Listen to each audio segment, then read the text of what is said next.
같이 죽자고 맹세한 사람인데 지금은 같이 있는 게 지옥 같아요. 남편이 하루 종일 집에 붙어 있는데 저 이제 정말 미치겠어요. 퇴직만 하면 여유로운 노후가 기다릴 줄 알았습니다. 그런데 정작 퇴직 후엔 혼자 있는 시간을 꿈꾸게 됩니다. 은퇴한 남편과 하루 24시간, 왜 이렇게 숨이 막힐까요? 어느 날 문득 그런 생각이 들었습니다. 내가 이 사람과 이렇게 하루 종일 함께 있어 본 적이 있었던가? 결혼하고 35년을 함께 살았지만 생각해보면 정말 함께한 시간은 얼마 되지 않았습니다. 아침이면 서로 바쁘게 준비하고 저녁엔 피곤한 얼굴로 잠깐 마주치고 주말이면 장 보러 한두 시간 나갔다 오는 게 전부였죠. 가끔은 그런 삶이 아쉬웠습니다. 좀 더 같이 있었으면 좋겠다고, 서로를 더 알고 싶다고. 그런데 이젠 다릅니다. 은퇴 이후 남편과 저는 하루 24시간을 같이 보냅니다. 거실에도 함께 있고, 주방에도 함께 있고, 심지어 마트 갈 때도 따라옵니다. 처음엔 이제 우리도 여유롭게 함께 보내는 인생이구나 싶었죠. 하지만 그 여유가 점점 숨막히는 고요가 되리라고는 상상도 못했습니다.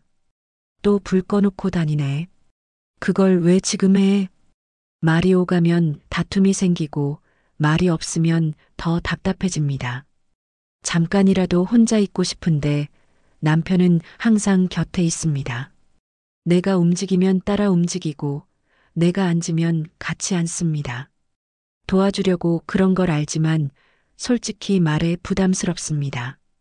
지금 제 또래 친구들도 다 비슷합니다. 은퇴한 남편이 집에 붙어 있으니 자신이 가사 도우미가 된 기분이라며 한숨 쉬고 누구는 황혼 이혼을 심각하게 고민 중이라더군요. 이렇게 살아야 하나? 30년 넘게 참고 살았는데 이제는 내가 나를 위해 살아야 하지 않겠어? 한 지인은 말했습니다. 나는 남편이랑 하루 종일 붙어 있는데 왜 이렇게 외롭지? 그 말이 묘하게 가슴에 남았습니다. 같이 있는데도 외로운 시간, 그것이 지금 많은 중장년 부부들이 겪고 있는 현실입니다. 사실 은퇴 후 부부 갈등은 남 얘기가 아닙니다. 대법원 사법연감에 따르면 60대 이상 황혼 이혼 건수는 지난 5년간 40% 이상 증가했고, 특히 은퇴 후 대화 단절, 역할 충돌, 생활 패턴의 차이가 주된 원인으로 꼽힙니다.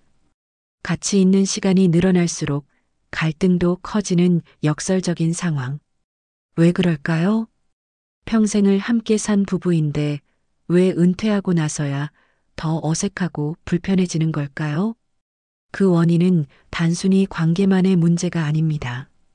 우리는 은퇴 이후 돈에 대한 불안도, 건강에 대한 두려움도, 그리고 더는 누군가의 아내, 남편이라는 정체성 외에 나 자신이 누구인지조차 모르는 혼란에 빠지게 됩니다.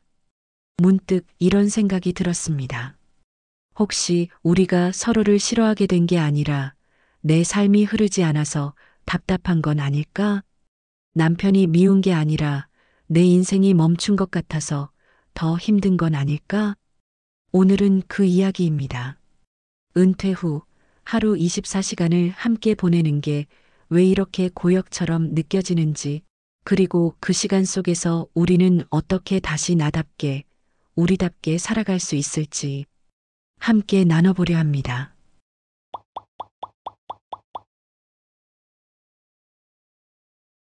은퇴 첫 달 남편은 말 그대로 온 집안을 돌아다녔습니다.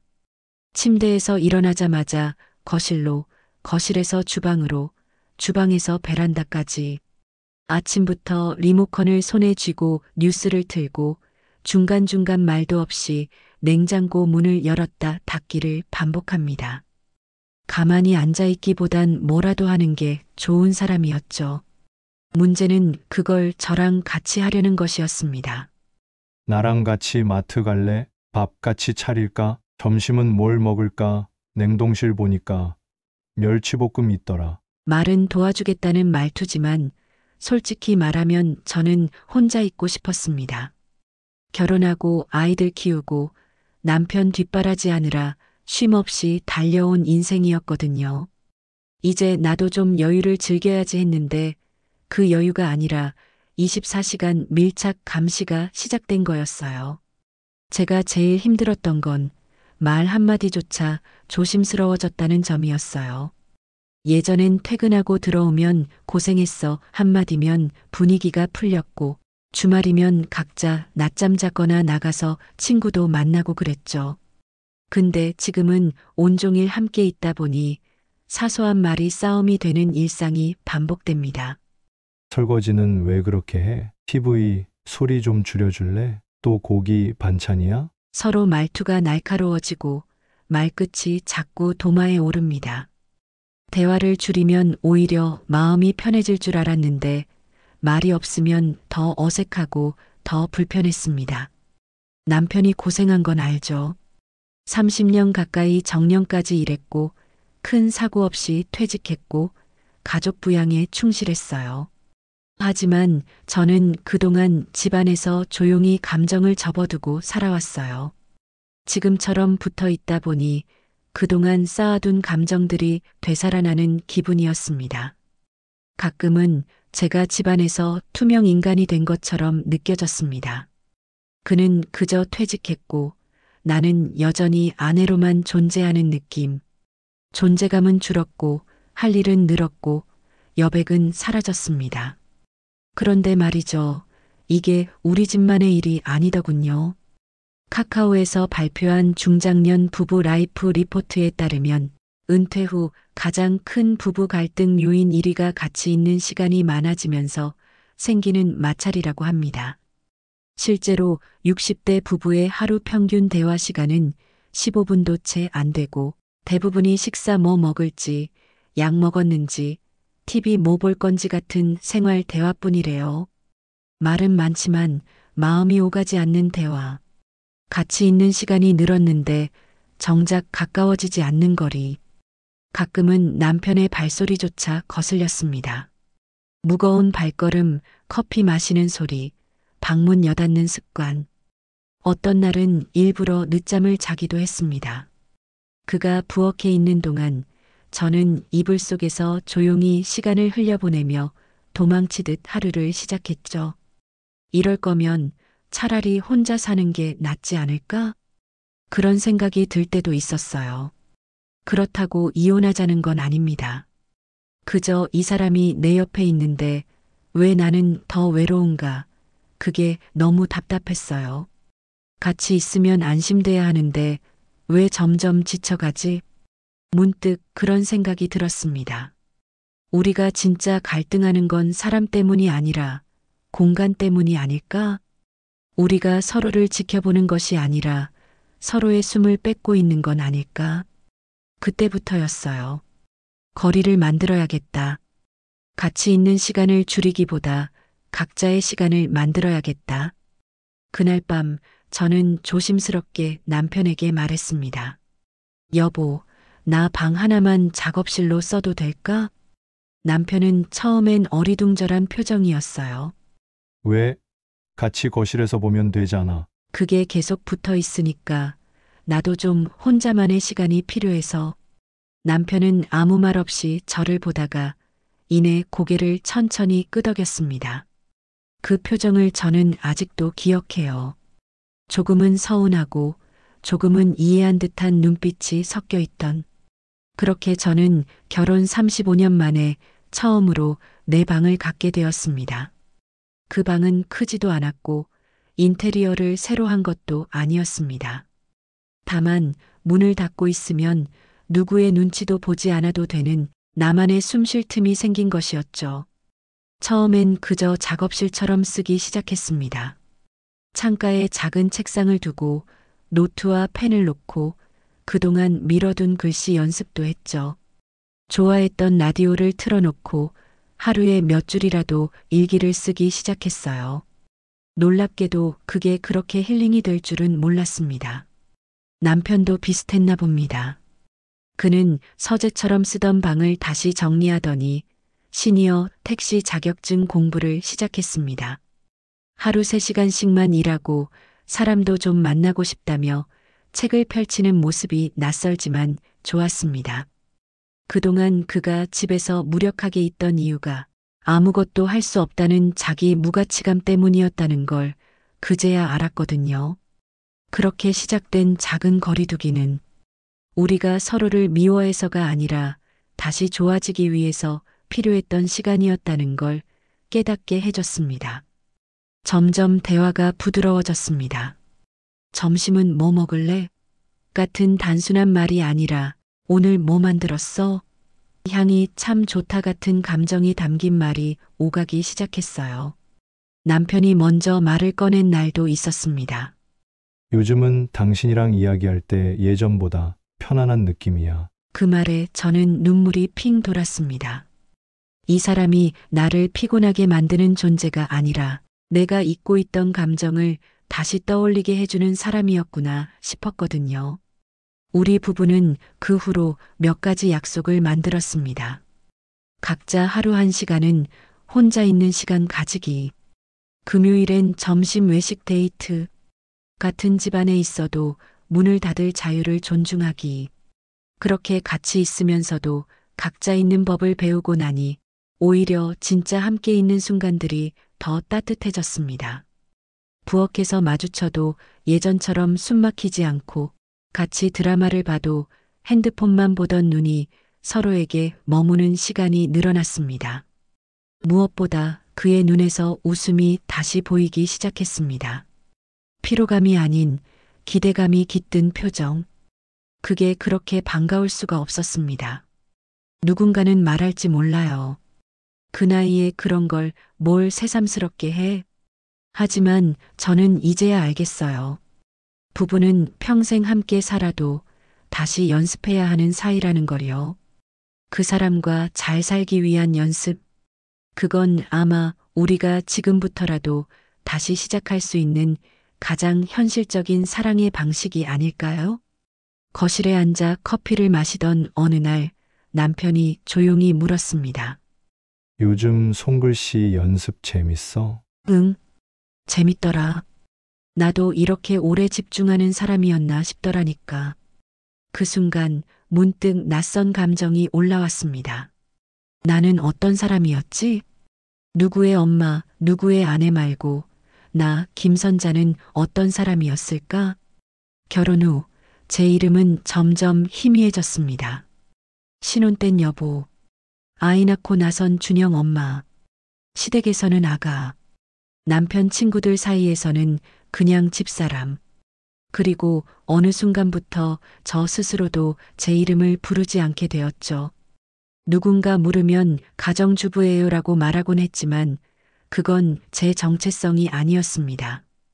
그건 직업 없는 사람의 다른 표현일 뿐이었어요. 퇴직 후 남편은 종종 말했습니다. 이제 당신도 하고 싶은 거 해. 이젠 시간이 많잖아. 그 말이 이상하게 슬펐습니다. 시간은 생겼는데 내가 뭘 하고 싶은지 모르겠는 그 마음. 내가 없어도 잘 굴러가는 가족을 보고 허탈함을 느꼈습니다. 나도 누구처럼 나만의 계획이 있고 일상이 있고 나답게 사는 무언가를 가지고 싶었거든요.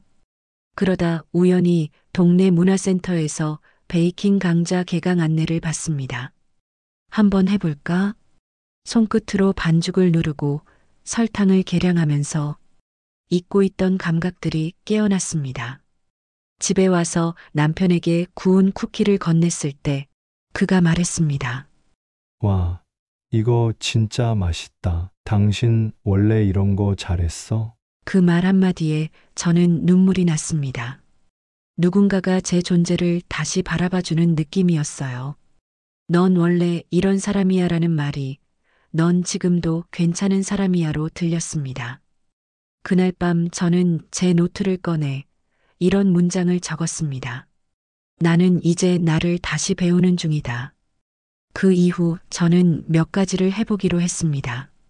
매일 아침 30분 책을 소리내어 읽고 필사하기.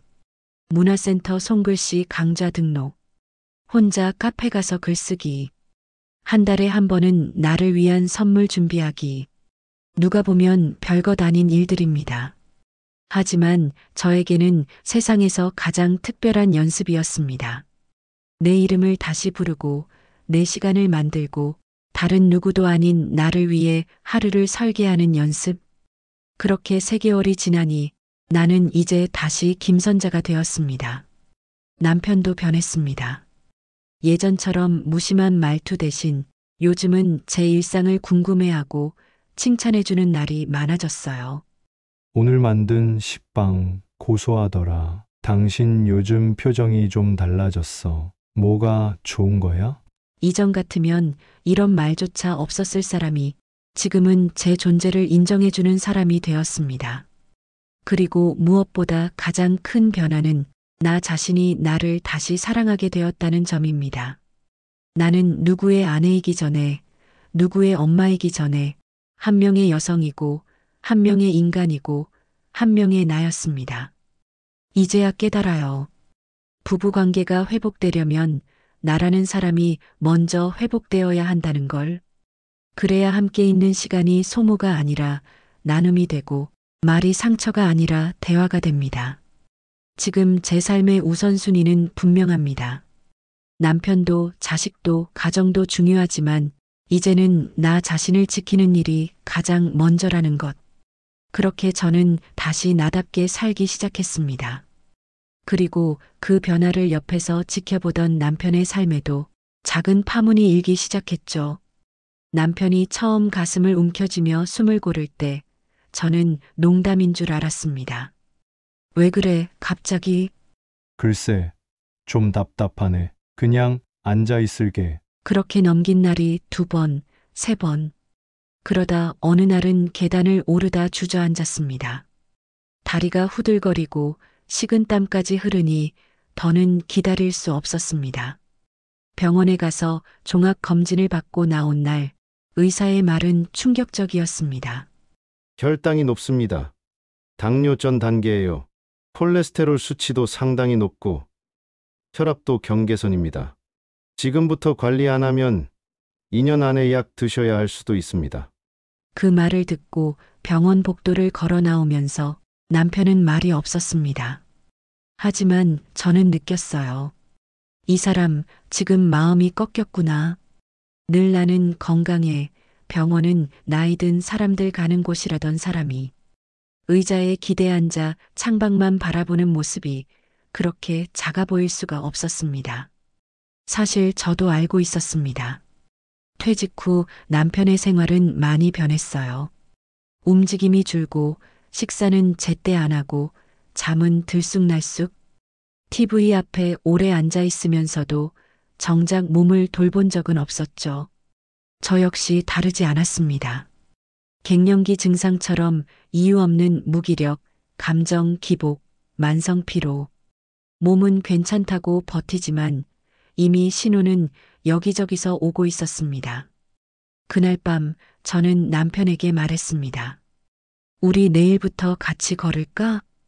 그렇게 시작된 매일 10분 걷기. 처음엔 발이 아프고 허리가 뻐근하고 겨우 골목을 한 바퀴 돌았습니다. 하지만 며칠 지나자 남편이 말했습니다. 희한하네.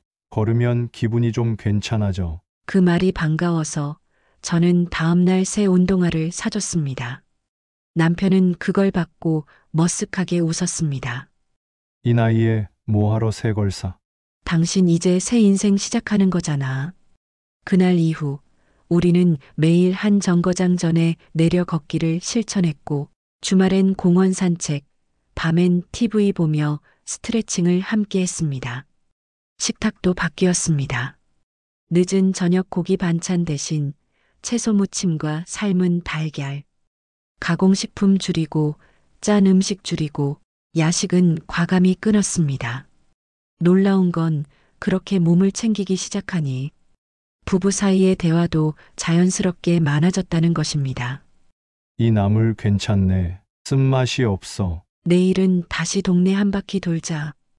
어제보단 덜 힘들지? 건강을 위한 실천이 감정도 회복시킨다는 걸 처음으로 깨달았습니다. 남편은 이제 말합니다. 몸이 좀 괜찮아지니까 자신감도 조금씩 생기네. 사실 건강이 무너지면 자존감도 함께 무너집니다. 몸이 아프면 아무것도 하고 싶지 않고 대화도 줄고 감정도 메말라갑니다. 결국 건강은 관계도 경제도 삶의 리듬도 지켜주는 기초 체력이었습니다. 요즘 우리 부부는 작은 건강 루틴을 지킵니다. 아침엔 유산소 20분, 저녁엔 함께 스트레칭, 소금 줄이고 물 많이 마시기. 이 모든 변화가 의무처럼 느껴지지 않았던 이유, 그건 아마도 우리 둘 다 살아있다는 느낌이 점점 또렷해졌기 때문일 겁니다. 예전엔 그냥 숨 쉬는 게 전부였다면 지금은 숨 쉬는 삶의 방향을 우리가 정하고 있다는 기분이 들어요. 건강을 챙기기 시작하니 이제는 어떻게 살고 싶은지에 대한 그림도 조금씩 보이기 시작했습니다. 그림에는 걷는 나와 웃는 남편, 그리고 그림자처럼 흐르지 않고 또렷하게 남아있는 하루하루가 담기기 시작했습니다. 남편과 하루 종일 붙어 있는 것도 힘들었지만 더 깊은 불안은 사실 돈이었습니다.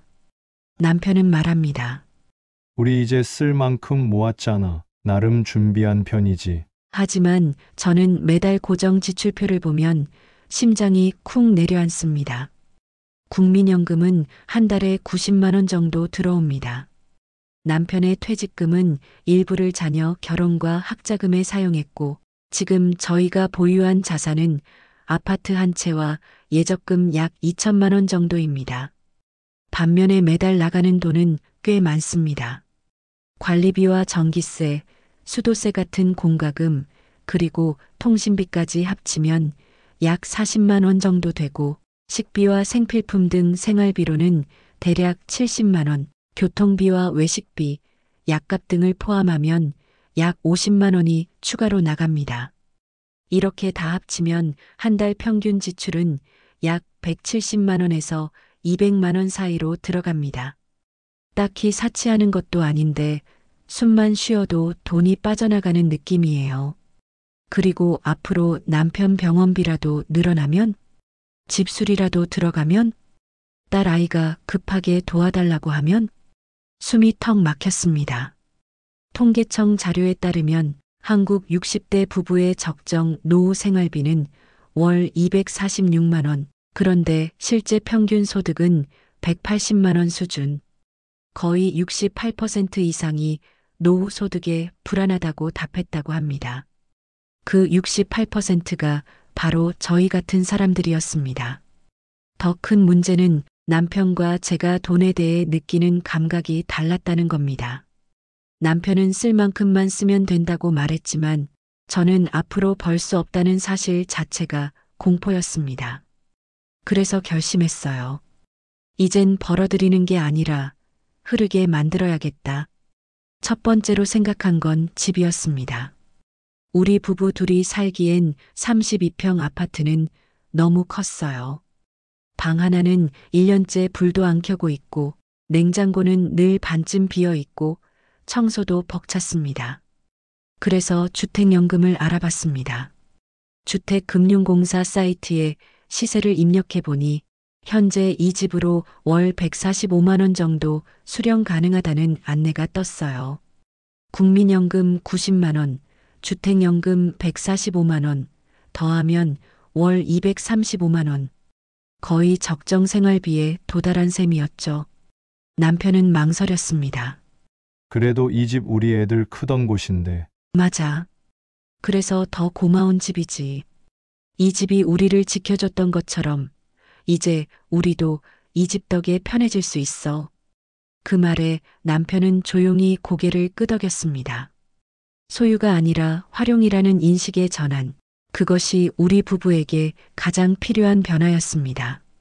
두 번째는 자동차를 파는 일이었어요. 보험료, 주유비, 주차비, 정비비. 1년에 600만 원 이상이 지출되고 있었죠. 지금처럼 장거리 이동도 거의 없고 대중교통도 편리한 동네라서 과감하게 차를 처분했더니 유지비가 사라졌습니다. 세 번째는 외식비와 커피 습관 줄이기.